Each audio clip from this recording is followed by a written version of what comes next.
Hello, everybody. Welcome to our podcast, The Queens of Banter. You are joined back again with Buki and Maria. And we also have our special guest, CB. Woo! Yes, aka Super CB. Superstar. Yes, he is actually a local celeb in the building. We had to do a lot to get CB in this room because he's hard to find because he's this, high commodity, So we're really excited to have CB here today. And we're just going to be bantering a little bit with you, CB. So CB, first, how's your week been so far? It's pretty early, but how's your week going? Yeah, great so far. Making music, working on new things. So yes, it's nice to get into that creative space. And I'm so happy to be on this podcast with my two queen sisters, Queens of Banter. I'm so grateful to be the second guest on this podcast. Yes, CB. Great things coming. Yeah, I love that. We're so grateful to have you here today on this wonderful day. And you mentioned music. I remember you released something last summer, right? Tell us a little bit about that creative process. Yeah, so, I usually go to the studio or look up some beats and there's so many parts of each of us whenever we're creating something. Our upbringing, our culture, what we like to listen to as well. All of that kind of filters into that creative process. And for me personally with my music, I kind of try to channel my higher self into the lyrics, the story, the melody, and kind of be bringing that, energy, into it. I love that. I love that, Steve. It's funny. I remember the first time I heard one of your songs, CB. Me and Mary went on a trip to Washington, D.C., and you had just released, what's the name of the song? It's the one that, it's like in a jungle. Yeah, Born to Be. Yeah, Born to Be. Song, yeah. You guys need to stream Born to Be because that is actually my jam. When I first heard it, I was like, that's my friend, celebrity. I remember you texting me when that came out. That was such a sweet time. Yeah, you're very talented, Hasib. You're very talented, beautiful on the outside, beautiful on the inside. So I'm excited to be bantering with you a little bit today, CB. Oh my gosh, literally,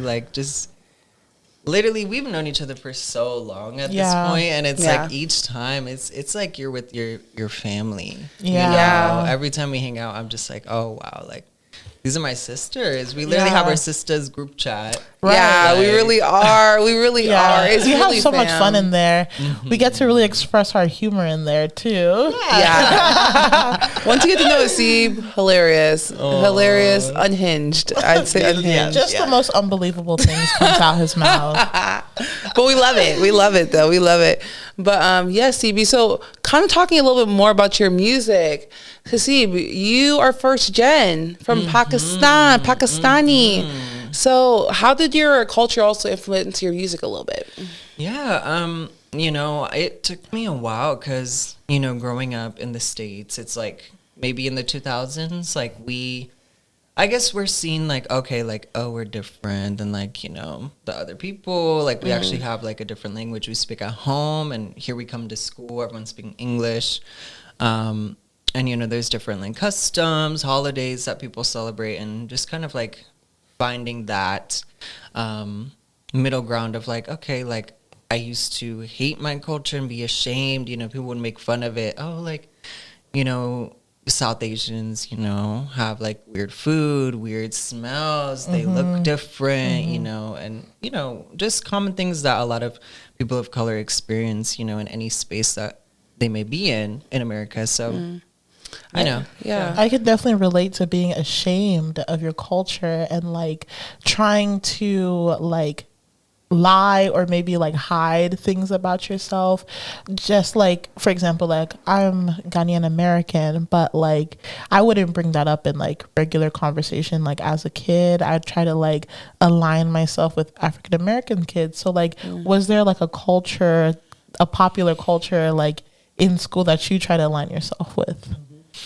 Yeah, I mean, I kind of just, I guess, would be with every kind of kid. There were a few South Asians in my school as well, so just kind of like getting to see more of like I guess just like a mix, like East Asian, African American, and white as well. So Yeah, That's good that you were able to like go to at least to an environment that was like diverse. I grew up Nigerian American in a majority white, class. Like I remember from like preschool up until about 8th grade, I was like one of the few black people in my class. And then even like going home, like I would only really see like a lot of other Nigerians. So like it was definitely like it was a crisis. I was looking at a little bit of a crisis because I was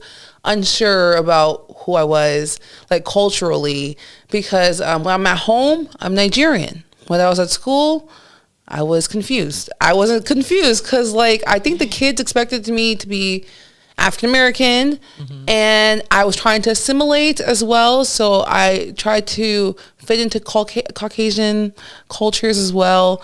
But at the end of the day, I think being in a diverse space, it just helps you to celebrate all people. You're able to be comfortable in whatever culture you're in because, like, there's so many different cultures all around, So I completely understand. We're all first gen here. Yeah. The first gen party. But like, yeah, Hasib, I'm glad that you were able to like embrace it. Do you feel like you started to embrace your culture more when you were younger, or when did you feel like it was really like, I love being Pakistani? Yeah, it was definitely when I was older. I'd say, it's kind of like a awakening that you have of like, okay, like there's actually just beautiful parts of your culture that you find and you realize, okay, it's not all ugly, it's not all bad like I previously thought, and maybe no one even told you to feel that way or did things to make you feel that way. Maybe you just thought that inside, That's true. whether that's, just generational trauma in your own mind, in your own consciousness of, are we good enough? Like, oh, what are other people going to think of us? Yeah. Yeah. Yeah. Oh, I love that. there's so much judgment like that comes from having an immigrant background, and so many things are misunderstood about us.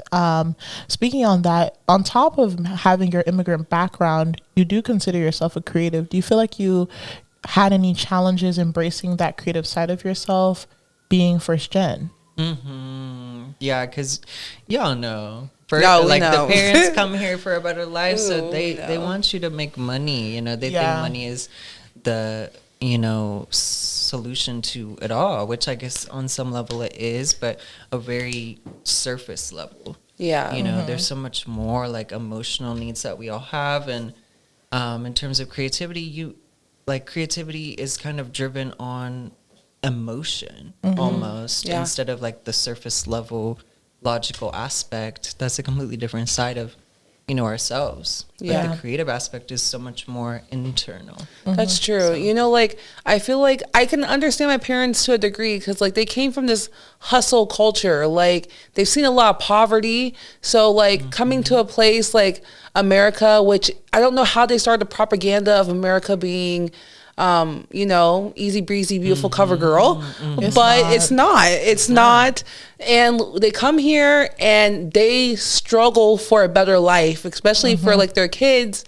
And I think like in the world that we live in now, there's so much profit in so many different like careers, including creativity, Yeah. and it should be celebrated. Creativity should be celebrated as well. But also you have to understand, you don't know what you don't know. You know what I'm saying? And Yeah. our parents come from a place where they're given a certain like playbook of information, and then that's all they have. And you, like I said, you don't know what you don't know. Where they came from, having an education, having a steady income, that was the key to success. But then you come to America, and then the opportunities for success are much wider. Like America just has a little bit more like economic mobility for people compared to where they came from. Absolutely. So for me, like when it comes to like creativity, I feel like I'm just now like in my adulthood having a chance to like embrace my creativity and really like use some of the gifts that I have that I felt like were absolutely useless, you know? Definitely agree. Definitely agree. Even like, I feel like creativity, I feel like everyone has a creative side. I don't think creativity is like something that like, you know, is a niche that some people are creative.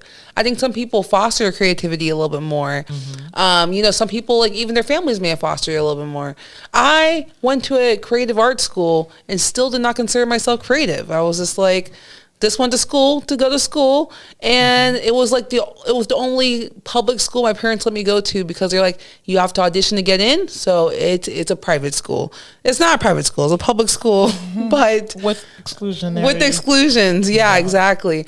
But I am so glad that you're able to embrace your creativity, Hissy, because you've been able to spread it to other people too. Because like I can tell with your music videos, like you're trying to spread a message like to other people. Like what would you say that your message is that you're trying to spread in your music? Yeah, I mean, you know, first I just wanted to say like, yeah, I mean, knowing you guys for so long and just now seeing you guys like tap into creating, you know, beautiful things and like using different media like the podcast, like it's awesome to see. Thank Yeah, that is so dope. But yeah, in terms of just the main message, I guess, in my work is, you know, always kind of reflecting how I'm feeling in my own journey, what I need to learn from my higher self and what I could kind of channel to spread to other people of, you know, the inner world, you know, and the spiritual aspect of all of us, you know. Yeah, I'm really into like the spiritual aspect of certain things. I feel like I'm tapping into it in a different way now compared to the way that I was raised to tap into spirituality, but there's elements of what I was raised with that I'm still using to kind of enrich my physical life. So when you say that you know, communicate with your higher self, what does that really look like? Could you elaborate a little bit? Yeah, just, you know, getting into like different states, whether that's from, you know, a kind of, you know, meditation, you know, exercising, connecting with the physical body, yoga, and also, you know, just altered states, you know. Altered. Yeah. Altered. Yeah, altered. Wait, are we talking about the Nara, you know what you're talking about. well, I would like it to be explicit. Maybe our viewers don't know. It does not have to be explicit. You're okay, CV. Go ahead, baby. Yeah, so it's, you know, it's so many, and like you said, like for every person, it's also their own thing that they have to deal with because we grow up with one kind of religion or maybe one aspect. If, you know, you have cool parents and they're just let you kind of be spiritual but also teach you principles and stuff, that's cool. But a lot of us grew up with like different religions, so kind of finding your own spirituality within yourself and your heart, and kind of teachings from each culture, each religion, how can it impact you? That's kind of what I like to do for my own spirituality. I love that, CB. I love that because I grew up Catholic. I grew up Catholic, Christian, and I feel like when it comes to like the spirituality, okay, I grew up in a very religious household and I was taught not to question things. Everything was like, you know, served to me. Like, this is Christianity. This is what you believe in. And I did not question anything until I met different people from different faiths, different everything, different lifestyles, different sexualities, different things that like in my faith, that in the faith that was taught to me at least, they were like, this is the rules. These are people to follow. If you follow anyone else, then like that's outside of like the rules. But like, I'm so glad that like I'm spiritual in a way that like I find love in everyone. Like, I feel like religion can sometimes constrict me in a way that spirituality is not constricting. You know, there's not really any rule to being spiritual. You figure it out yourself. You find what works for you. Meditation, that sounds great, CB. I think that's something that I can definitely tune into. I have not been very meditative, but I definitely know the benefits of it. So, here it is, and CB. it's almost like, you know, you just incorporate anything into your life. You make anything a ritual, and like you yourself, you know, you embody love, like what both of you guys do with everyone you meet. So that itself is like a meditation too, by operating from love.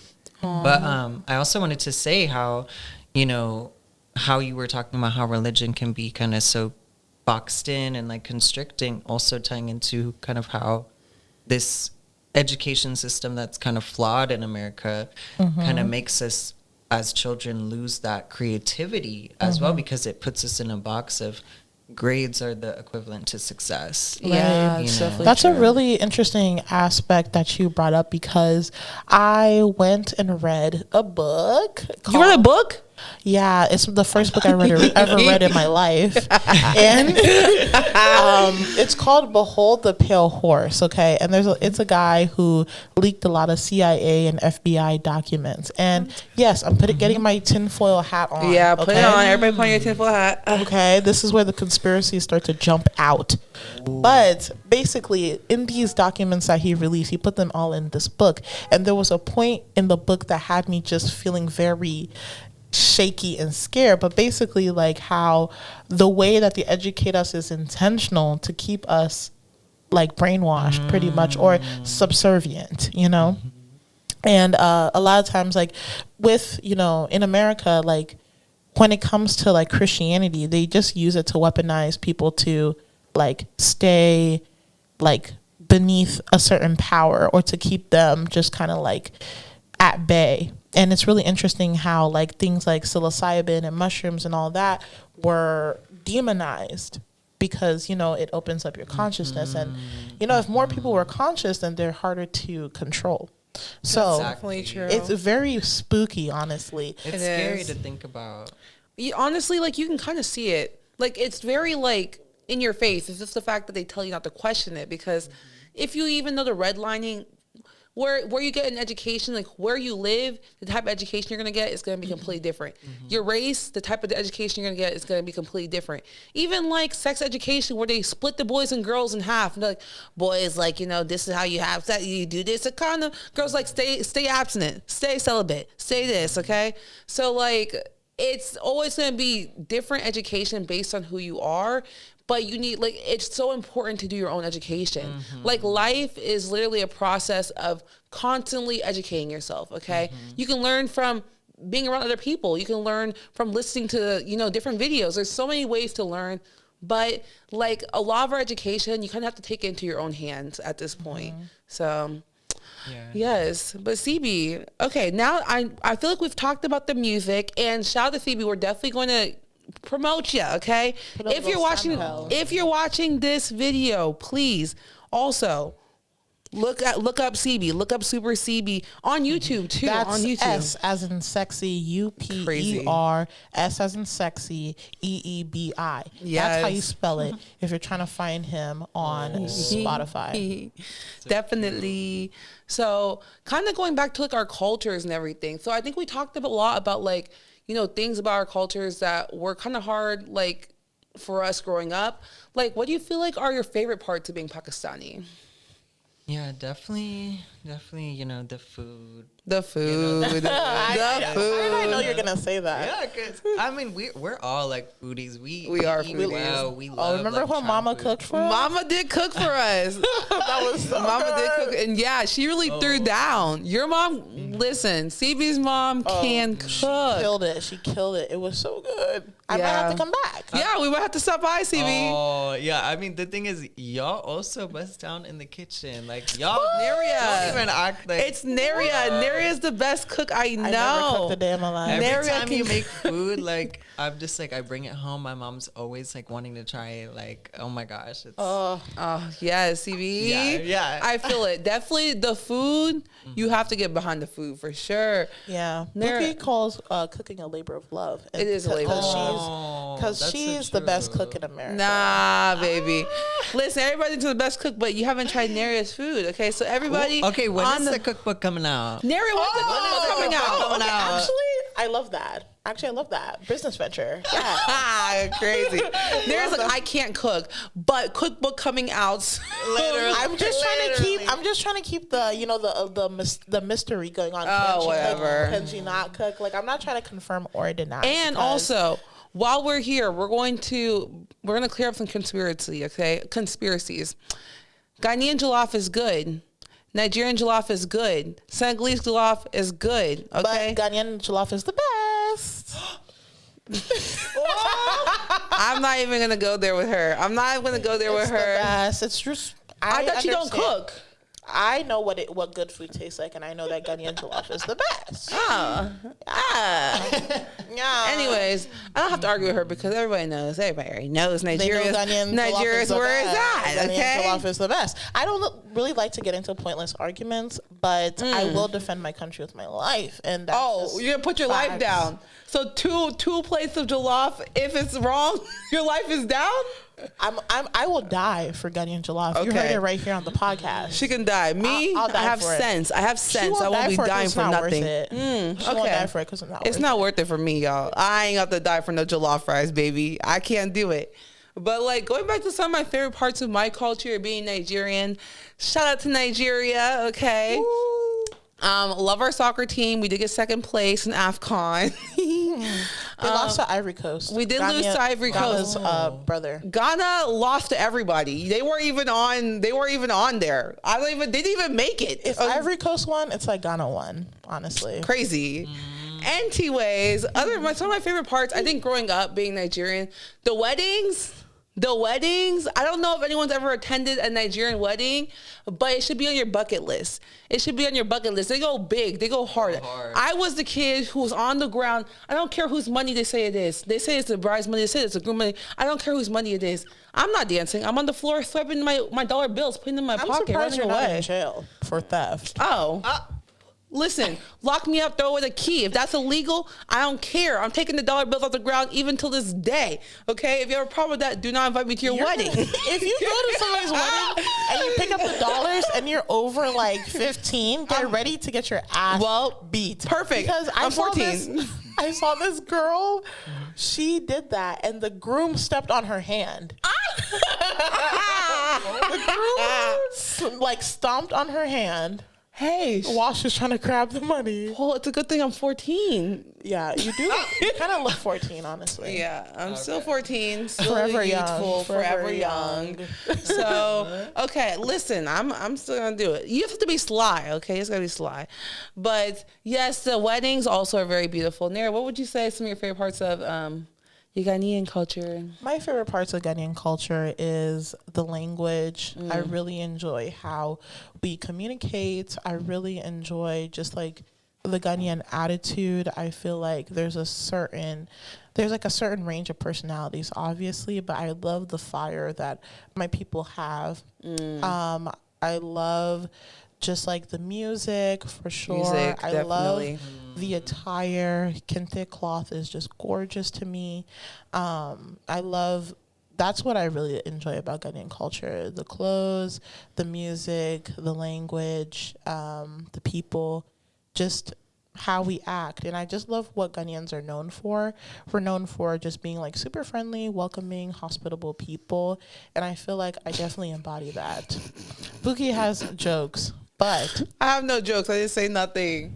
I didn't say no. I don't remember making a joke. I don't know why you're giggling so much. Listen, I didn't say nothing. Nigerians, we're known for being hospitable, kind, gentle. You know, we're known for being, very quiet. We're known for being bush. Who? Who's Bush? Nigerians. It's you. It's you who's Bush. Okay, listen. Yeah, we're loud because we're proud and we know. Okay, listen. This is the thing. Okay, that people need to know. Okay, people don't mess with Nigerians like that. And you know why they don't mess with us? Because we're very confident people. And even if we're wrong, we're loud about being wrong. Okay, so you're gonna have to question yourself: am I wrong or am I right? Because no matter how wrong we are, we're gonna be loud and wrong. Okay, and that's if we're right, we're gonna be loud and right. Okay, no matter what, we're gonna be loud about it. Okay, so you're gonna know our name, no matter where we go, no matter what part of the world we're at. There's gonna be Nigerian. No matter if you don't see a Nigerian and where you're at, and right behind that Nigerian is the Ghanaian. Right behind them is the Ghanaian. Ghanaians are everywhere, just like Nigerians are. I was born in Italy, guys, and I'm Ghanaian. Wow, so we're everywhere, y'all. We're everywhere. Yeah, worldwide. Pakistan. How about Pakistan? Is there a large community of Pakistani people like in Ohio? Yeah, in Ohio, yeah, definitely. I mean, they kind of filter out, like, you know, in Canada and, you know, other big cities too. I feel it, yeah. South Asians are big in Canada. Yeah. Yeah, the Indian community in Canada is huge. You guys know Lily Singh, Superwoman? I do. I remember her. That YouTuber? Yeah. Okay. I haven't seen her. Canadian Indian. What is she up to? I have not seen her since I was a kid. She's just making her money. Yeah, facts. Making her money. Just making her money, pretty much. Yeah, facts. Honestly, Lily Sings, we're coming for your bag. Would you say that? CB, would you say Lily Singh is your musical inspiration? She makes music? I think so. She raps a little. Do you ever rap? I mean, I think she's really sweet from what I remember watching her like in high school. As a kid, yeah. Which was fun because, yeah, like I see nostalgic posts on TikTok of, you know, like 2016 core. Oh, yeah. Yeah. More Tumblr. TikTok. Like, so it's so nostalgic, like kind of going back and seeing those pop up on my feed. Because, yeah, like those moments, it was like, it's hitting on something that it's like a sensation you haven't felt in so long. It's so good to see. Like, I actually went back and watched some of my OG YouTubers. Like, I went and do you guys remember Simply Nessa 15? She was a big YouTuber. Back in that? She's just a random girl from I think Arizona. I don't know. I love the 15 at the end of the username. That's her username on YouTube. Cute. She has like 2 kids now and like I think married. So like just her progression is crazy. She's only like 3 years older than me. But damn, I know. Yeah, we're behind, Bookie. When are you gonna what? When are you gonna get pregnant? Oh, me? I'm actually. I was pregnant. I am pregnant. I will be pregnant. I'm all of it. Wow. Yeah. Nara is currently pregnant too. Congratulations. I am currently pregnant. Pregnancy. Yeah, and even CB. CB's also pregnant. Love it. Everybody here is pregnant. Pregnancy. Bundle of joy. Bundle of joy. Speaking of joy. When did you know that music was your passion? Like, how did you feel? Like, how did you come into creating music as your passion? How did that become your medium of artistry or creativity? Yeah, I mean, I feel like there is definitely one moment that stood in my mind for that kind of place of just like, it was, you know, when I would be like a kid and listening to, you know, the songs that my sisters would put on the iPod Shuffle that we had. And just, I remember when, you know, Lady Gaga released her Born This Way song/album. And as a kid, you know, I was like, you know, queer and didn't know what the hell that was or what it is to be queer or anything, but just kind of hearing those lyrics in that song. You know, I know it's for so many people, it's like different people, you know, Lady Gaga, Beyonce, you know, a lot of people, you know, just resonate with those amazing, talented people who release such meaningful music, especially for queer people. Right. But I feel like that was definitely the moment because I was like, okay, like she has the power to, you know, make me feel seen for the first time, like no other artist has. So I know that this is something I want to do for someone else. Yeah. And that was when I was maybe very, very young, like 10, 11. And I'm just now like starting to be in that creative space and release music. Yeah. And 2022 is when I released my first song, but I have known since I was very young that, you know, from that moment I wanted to do it.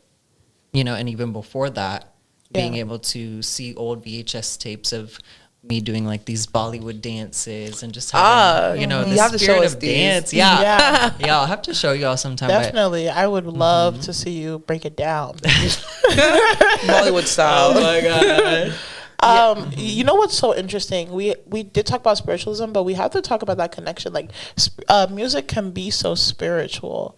Like, I feel like the messages you take in, like, it's so intimate. It's like the music is like right up to your ear, goes directly into your brain, goes directly into your spirit. And it's really interesting that like what you listen to can program you in a certain way. So it's really important that we protect our ears, what we're listening to, what we're consuming on a daily basis, because I know for a fact that some of the music that I've listened to has definitely like changed my consciousness. Like, it's changed me, some of it for the better, some for the worse. When I notice it's for the worse, like, I just switch it up. But what I've realized is that like repetitive, rhythmic, catchy like music, it just penetrates your subconscious on a whole different level. It's so interesting. Like, I'll listen to something where it's like a girl talking about like how she's on top of the world. She's really that girl. If you listen to it long enough, you're gonna like internalize You're that. gonna feel like that. Yeah, That's true. and that's probably what Gaga did to you. No, literally. And I mean, nowadays there's billions of songs out there on streaming services. Everyone is tapping into their creativity, and it's so beautiful being able to see it. And I hope that a lot of new artists can kind of be in that spotlight. Yeah. But even like how you said of how music kind of can change your consciousness, your soul, and just like kind of hit you. Music itself, it's something beyond this world. It seems like, really, because it's attached to our ancient cultures, in Africa and Asia, all around the world, and dance as well. It's like the equal part of music is dance as well. It's how the music is flowing through your body, how you're expressing it in the physical sense. Yeah. And even honestly, like music, like it dates back probably to almost like beginning of humanity. Like, literally, music has always been a part of humanity, and like it's always evolving. So it kind of like connects us a lot, like to our past, to our present, to our future, because eventually it's going to come a time like hundreds of years from now where people will be listening to music that is, coming out now, Music definitely tells you of what's going on in your times right now, Exactly. So like it's very much like a mirror of our society as well. So like I feel like sometimes music can be demonized. I do understand that like what you take in is important. It is, but like music will always be that like artist's interpretation of like what they're going through. Some of it's sexual, because they are Sexuality is natural. it's natural thing. Exactly. Some of it is like, spiritual. Some of it is like they have like different mediums that they're trying to connect to. And like, I just feel like music is a beautiful way for people to tell me like who you are, like what you're going through, what happened in your life. Some people cannot just tell you straightforward, like, yeah, like, I went through this when I was a child, or I went through this, like I'm going through this. But through their music, you can connect with them. You can understand them more, And even like, I feel like they are able to connect with their audience a little bit. Like, like Beyonce. Like, I don't know Beyonce. I do not personally know her. But I've been able to connect to her through her music, Lady Gaga, same thing. Like, I've never met Lady Gaga in my life, okay?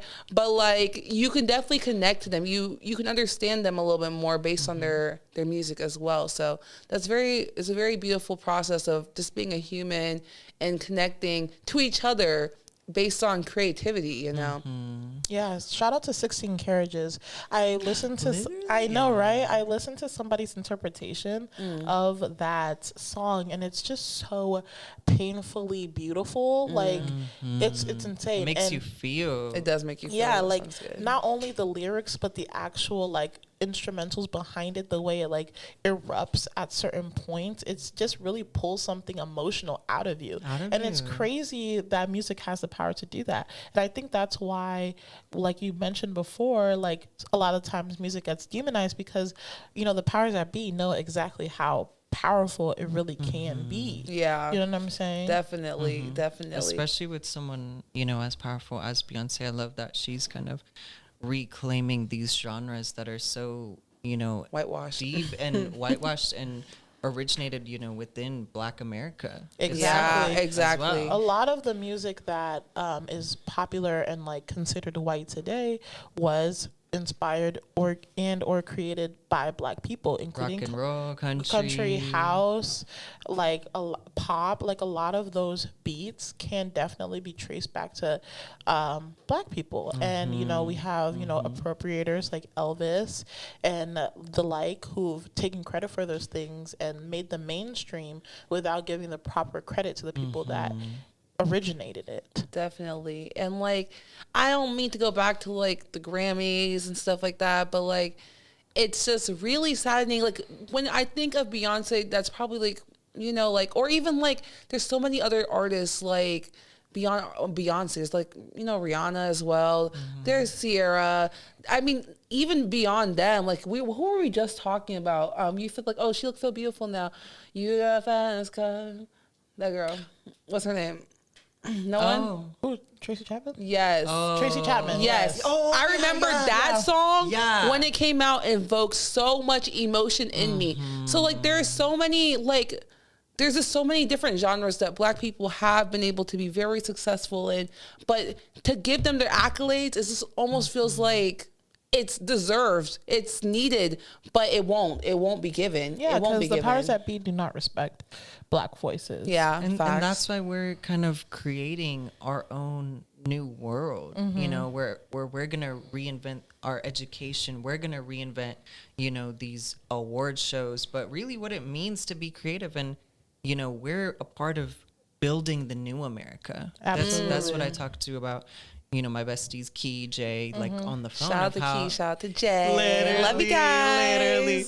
But we, and even us, like our conversations we have, like with Lauren too, and it's just we like this society. It's crumbling. Absolutely, and absolutely. It's the principles are not sustainable. Not and sustainable, there's going to be a point in time where the paradigm is going to shift, and America has been around about like 250 years, and that's usually around the time where an empire falls. Yeah. So with that being said, with the cyclical nature of the universe, the paradigm is going to switch. Especially, I see it more in like the gender conversation with women slowly becoming like reclaiming our power, because women, we are known as the creators of the universe, and here comes patriarchy that took our spot. But obviously patriarchy is not sustainable because it's not rooted in logic, it's rooted in hate.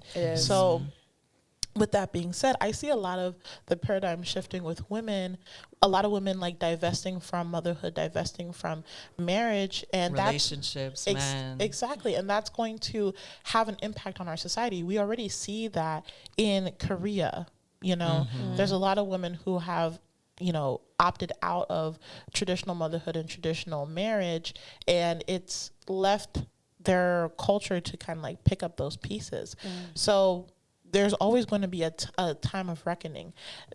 I think it's going to be the gender of it all, because I think misogyny is like the oldest form of oppression. And then with that is going to come the race. You know what I'm saying?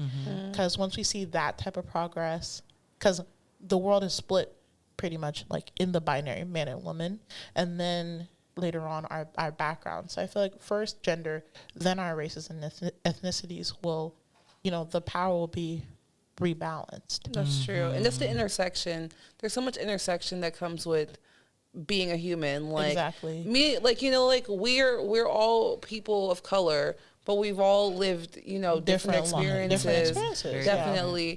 But like, I completely agree. Like, I don't know how, I know that we're not sustainable. I know currently where we're at, we're not sustainable. There's so much drift in this world right now. Like you can feel it, you can see it. Social media, like even just like the fact that like people are waking, like especially our generation, like we are waking up, like what the heck is going on right now, And like, they're trying to silence us. They're trying their best to silence us, but like we cannot be silenced. Like we are loud and we're going to say what we have to say, because we know that like if we don't say what we have to say, our generation is going to be the one who's going to pay for it. The next generation is going to be the one that's going to pay for it, Yeah. So yeah, you definitely see how like the age group of, our Congress is the elderly, and they'll all die. That's crazy. It's They'll just all so die. crazy to even see, like, and see them, like, just do things in Congress, like clips of them on TikTok. I'm just like, those are people that have so much power in, this legislation. But also, I mean, that's the thing. It's like a lot of people can get sucked into the rabbit hole of, losing hope for what the fuck is this world? Like, oh, can I? No, you can. Yeah, you're good. You're good, Steve. You're good. So, like, what the fuck is this world like that we're living in? Like, all the truths are being exposed. Like, this magic bubble that was America with, like, convenience of everything, has a horrible backstory. Like, each product traced back to a horrible, history, sweatshop or history, and the backbone of all these buildings, built off of who. That's the thing. Exactly. That's the thing about America that I will always say. Okay, like, I do not think that, like, everyone believes, like, America, it's a great country. All, innovations, very innovative. All of that, like, progression, always progresses, all that other stuff. But the thing about it is that, like, if you are profiting off of someone else's disadvantage, then you're not innovative. Yeah. You're not. If you're going to be innovative, find a way for it to be sustainable in a way that people are not being used in order for you exploited. to exploited. Yes, that's the word. That people are not being exploited in order for you to, make profit, because I don't mean to cut you off, No, but you're yes, good. the exploitation of Black people is to blame, is to credit, like, what we have. The White House was built by slaves. A lot of the things that we see right now built by slaves. or even now, free Congo. Yeah. Free Sudan, free Palestine, free all these countries that are being used, exploited for the first country's benefit. Yeah. And even though the slavery is not legal here, they're just doing it overseas. Yeah. And it's really sad. It's sad that people just can't have their autonomy. It's sad that the place that our parents were escaping from, they just kind of run into a different form of exploitation. Yeah. Like, I mean, for me, like, my parents, like, they did their best. They're doing their best now compared to, like, where they started in this country, compared to where they came from as well. But, like, because of that American propaganda that they were fed where they're at, because American media is everywhere, you have this idea that, people are accepting, people are rich, people are warm, people are going to be inviting to you. It's going to be easier than what you have. You don't know what you have until you lose it. I feel like a lot of the times, like, our parents, like, left their countries, come here, work their ass off just a vacation in the country that they left. They're from. That's true. Yeah. Or even just the fact that, like, sometimes it's really hard because, like, we're here and we're struggling. My parents, like, they work very hard. They struggle for not just us have a better life. Like, we always consider our family who are in Nigeria too. Like, we always have to give back to our family who's back home as well. Yeah. So that's also a system of oppression. A lot of people are able to just go to college, no debt, able to just build off of themselves. All of their profit goes back into themselves. But, like, I do not come from a family like that. I come from a family where, like, if you have, then you have to give, Like, I am privileged to be born in America, I am privileged to have an education. And with those privileges, at this point, because of all of the exploitation and the oppression that comes with being first generation sometimes, like, I can't just build off of myself. I have to give back. It's not that simple. Like, you may get to a certain level, but everybody you're related to is poor. Yeah. So your like, profit doesn't stay in your pocket. You have a responsibility to the people that didn't get that opportunity. Absolutely. Yeah. Absolutely. But I honestly, like, some days it can seem like, very, I can feel very, very, like, downcast thinking about everything that's going on in the world. But, like, there's small things that you can do. There's always things that you can do. If everyone takes a small step, it's a big step, Yeah. Like, everyone knows, like, boycott Starbucks because they're, profiting off of, Palestinian people's debt, boycott McDonald's because, like, boycott a lot of these big businesses that are always profiting off of other people who have to be exploited for them to make their profit, there's boycotting. There's also the speaking out, like, I don't have a large social media presence yet. You guys follow Queens of Banter? Yeah, follow Queens of Banter. Not yet, but like on Instagram. It's always good to, like, speak up, wherever you have the opportunity. Yeah. That's what's so dope, because I'm just like, I walked in, I'm just like, okay, like, we didn't even have a script or anything. Nah, we were like, come by. We were just like, okay, we have like topics we wanted to touch, but like we knew that talking to you deep. that we were gonna have a deep conversation within an hour. There's so much to be said. There's so much ground to cover, and that's why we made Queens of Banter, because we want our voices to be heard, and we're gonna have so many people on here who we can amplify their voices, amplify their creativity, and really just spread a message. And we won't stop it. We will never stop. We can't, because like we are rewriting like the new America, for ourselves, with our cultures that we all bring as first gen, and as more immigrants, come, hopefully not like fleeing their country, and fleeing from danger, literally, but just bringing their souls here, and having us be able to kind of create a new place for us to live in while we're here. That's the thing. Like, I feel like a lot of people have this perception that people come to America because, like, they want just a better life. We would not leave our countries if we were not being exploited. Okay? Like, if we had our basic human rights, our basic human needs met, and we're able to have like some type of progression, some ways to progress in life, I don't think that people would be trying to leave their countries. My parents didn't want to leave their country because they were just like, oh, America is so great and better. They left because, first of all, the American propaganda that they taught that, if you come to America, you're gonna live a better life. And secondly, because like there are a lot of obstacles that come from living in a lot of these countries as well, that they thought that they could be free of in America, but these obstacles are still here, just in a different form. A lot of people have it so twisted too. They think, oh, these migrants come and they're taking things from us. Why are you coming? People don't realize, like, that are in rural, I guess white America, don't realize why these people are coming, and it's so crazy. But I mean, like I said, I hope that, each city becomes diverse, even rural areas. I hope they become just as diverse, so that people can meet new people, meet different cultures, and realize that America should be the epitome of the melting pot of the whole planet, of where we work together, we collaborate from all around the world, and we're a welcoming country. That's the thing. That's how it should be. But there's so much racism and xenophobia in America when it comes to immigrants. A lot of white supremacist like talking points that perpetuate the idea that immigrants are a threat to the average American, and that's just a very extreme like thoughts. It's a very extreme take, and it's rooted in racism. Number one, they're constantly trying to perpetuate the idea that people of color are just so violent and vile, but the originators of violence are the Vikings. And who are the Vikings? White people. Who colonized the world? Exactly. Who destroyed so many cultures, so many languages, so many people's lives. You know? And didn't even express that in our history. A lot of us had to realize that nowadays, like with TikTok, with a lot of like informative people, smart people on TikTok who are from our generation, exposing what this creepy, like, we have so much in America, and we're very grateful to be first gen.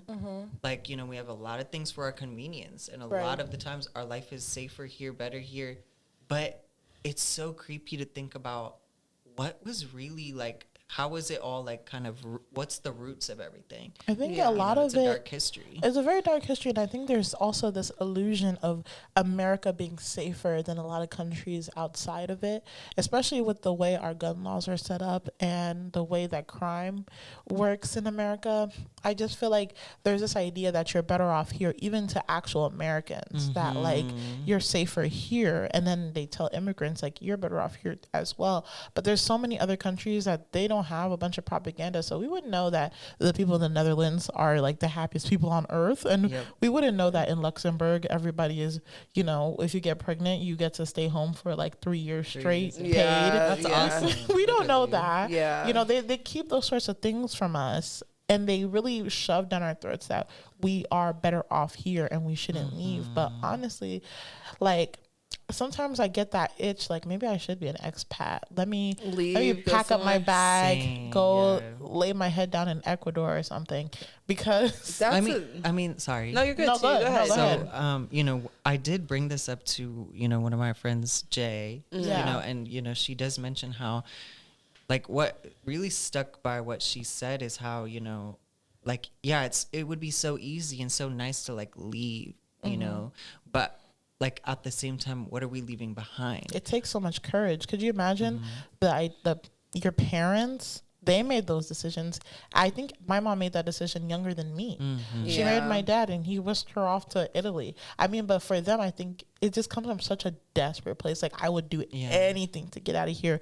But here we have so much of our needs met. We're low-key comfortable. We're too comfortable. So it makes us feel that like we have it good, you know? I don't think we even have, it's really all propaganda, because like, even like, I don't even know what the statistic is now, but I remember reading a statistic in one of my classes that's like almost 70% of Black women are sexually assaulted before the age of 18 in America. In America. So like, with these statistics being so high, especially for people of color, like, and we saw like all of like the, like, you know, Sam Du Bois, we saw all of the killings of like, you know, Black men, you know, broadcasting on TV, you know? So like, how much safer is America than a lot of these other countries? It's an illusion. It's an illusion. It really is an illusion of comfort. And an illusion of safety too. Yeah. And they use the same people who are, you know, hurting our societies as a way of saying that, like, oh, you know, they're protecting you. Like, you know, we have this large military, we have this large police force. When in reality, if we were not starting so many problems, we would not need such a large military. We would not need such a large police force, you know? Like, they want to, you know, like treat the symptoms but never the cause. They never want to like cure the disease. They just want to put band-aids over things, but it's not sustainable. And like, I'm very curious to see, like, you know, we're all in like our mid-20s, and I'm curious to see where this world will go to, like, you know, in the next few years. But like, I'm very blessed and very proud that I have a community of people around me that, like, you know, like, I have built genuine friendships in like a place where it's not fostered. Like, I don't think that community and friendships are really like amplified and emphasized as much as, you know, they should be. But I didn't realize the importance of them until I had them, and I'm very grateful to have like the friendships I have. CB, I'm very grateful to meet you, Neria. I've made so many friends that, like, I don't even know who I would be as a human being if I had not met these people. Like, I learned so much from you guys that I feel like you guys have changed the trajectory of my life. Absolutely. There's people in my life who have just changed the trajectory of where I could have been if I've never met these people, you know? So, so I grew up Christian, and I'm not religious anymore, but there was some sermon that one of our guest speaker came and said. He said that there are destiny helpers. So there's so in the Bible there's Jonathan who helped Moses like lead the people out of Egypt, and like we would like said a prayer like, God, please connect me to my destiny helpers. And I feel like anybody, like that prayer that I prayed, I think it's getting answered as an adult, because I feel like I just keep running into people who are helping me elevate, like Mike. Shout out to Mike. Yeah, shout out to Mike, our wonderful studio director. Yes. Who helped us with all this equipment. Yeah. Who helps us, you know, have this lovely production. Yeah, it's so funny. Everyone's like, where are you at? And we're like, we're at Mike's. What are you talking about? But yeah, like, it's just crazy. Like, we would not be here. There would not be a Queens of Banter if I didn't just happen to apply for a job that I needed to draw blood on people in the middle of the night. I started the shop at 4 a.m. and I randomly ran into Naria again. I was like, Naria Brempong, I remember you. Yeah. And now look at us years later. Or if I didn't just go to that party where they were like, oh, do you want to go to Hasib's birthday party? I'm like, I guess so. Who's Hasib? And then I met you, and now look at us down the line. So I am just so beyond blessed, beyond very grateful. Like before I could, like, you know, I just cannot even emphasize it because you guys are just a lot in my life. You guys are really everything. And even some of my other friends too, which you guys will definitely get to meet, you know, like we're just here to banter with our friends, you guys. Like, we're here to chit chat. We're here to laugh. We're here to relate. And just really have like real conversations. Like we are very fortunate to have these conversations, you know, like with each other all the time. But these are conversations that other friends should also have with each other. Like, you know, always dive deep with your friends. Like that's the thing. Like, you know, I hope that our generation keeps in touch with. Ask deep questions to your friends, like just, you know, press their buttons a little bit and see where it takes you guys, you know, and hopefully it strengthens your bond. Like, you know, that prayer of just like, you know, destiny helpers, you know, it's like, that's the beauty. You meet people and they're from so many different places. They may not even speak the same language as you, but that's the thing. Their soul shines through and you connect with their soul. And, you know, and that's another thing that music also has the capability of doing. Music and art and videos like this, it has the power to transcend like those languages as well and those cultures and bring the whole world, the whole human race together. Yeah, absolutely. I think that is so beautiful and real. Like when it comes to like getting yourself connected to good people, it's a blessing for sure. So many people have so much distrust amongst each other, and that's really unfortunate. And there's a healthy amount of skepticism you should have for anyone. But when you get a chance to find somebody you feel comfortable being vulnerable with and having conversation with, it's really a blessing. And the whole idea around this podcast is like, we just want to make the podcast that we want to listen to. You know what I'm saying? Yeah. Like, and I'm sure that it might be the same type of vibe when you're making your music. Like, I'm trying to make music that I want to hear. Like, I'm not seeing this enough, and I want to be part of that process. Yeah. And even like, I hope you guys do watch Hasib's video. Like, because he put a lot of time, effort, and work into that. Yeah. And like, you even reached out to people from our community who were even in their video too. Yeah. Like, everyone looks so beautiful. Nas, Emily, Dove, Kennedy, everyone looks so beautiful. And the way that you were able to see your friendships and be like, wow, you are beautiful. And I think that you can be in my work as well. I think that you can, you know, amplify what I want to say. Like, that's why we're bringing our friends here, because I'm I think there's something that we can say that, you know, need to be amplified. And like through our friendship, we've been able to do that.